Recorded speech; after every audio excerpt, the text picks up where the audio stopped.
The premise of injury starts first with the food on your plate. Because you're training at an international level with a great trainer, with a great coach, with a great physio, with a sports medicine doctor. Government is spending crores of rupees today on some of my superstars.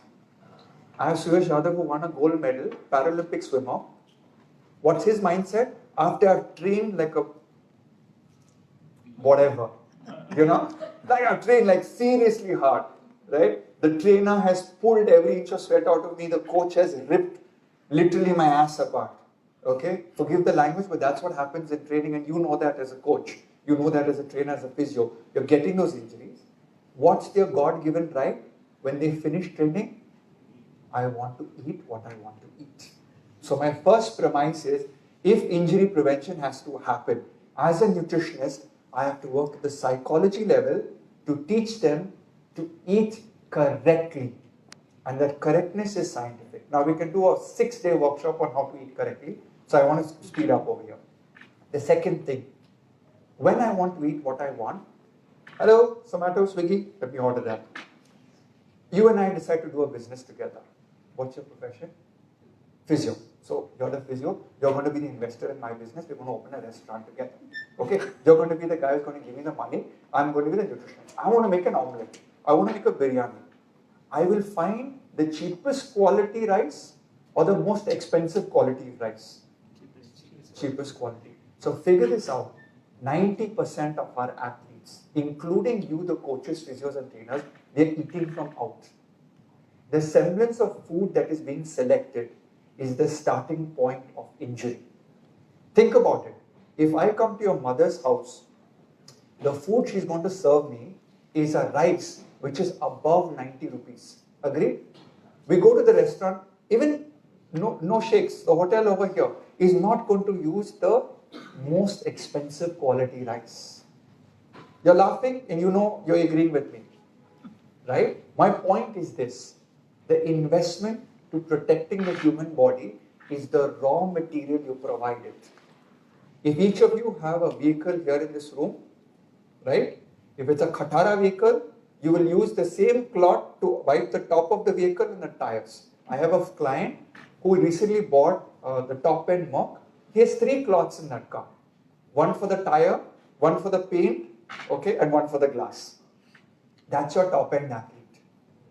Nutrition is structured. So the first phase is not supplement. In fact, Dr. Chirag talked about supplement, right? You know what supplement for me is as a nutritionist? That Zen goes past you in the traffic signal, it's got a Ferrari sticker on it. You get it? Are you getting it? Sir, HMB is used for recovery. Sir, collagen peptide. Sir, whey protein. Sir, BCA. Sir, glutamine. Sir, multivitamin. That's the sticker. The basic foundation is your macro and your micro. Now, how do you start this?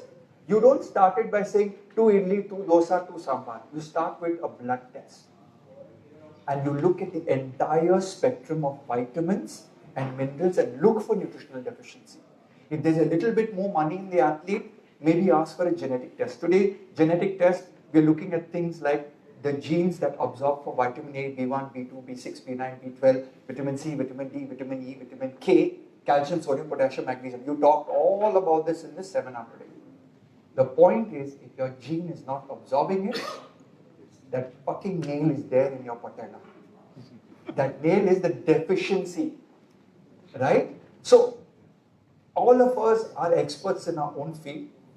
Nutrition is so basic. And I always tell my athletes, you train twice a day. You'll meet your physio once a day. You'll shower twice a day, right? You'll sleep twice a day. You'll poop twice a day. You'll fucking eat 7 times a day. It's the most important thing a person will do to be a great athlete. So when somebody's coming you with an injury or you're seeing is getting injured, you have to look and ask, where's the raw material coming from? If you and I decide to build a house together, we'll be looking for the most expensive material. Think about it. If any of you built a house here, you're going and selecting your brick, you're going and selecting your tile, you're going and selecting everything. When you're building an athlete, you're going and selecting the carb, You're going and selecting the protein. You're going and selecting the right fats. Okay, so that's very, very important. I get a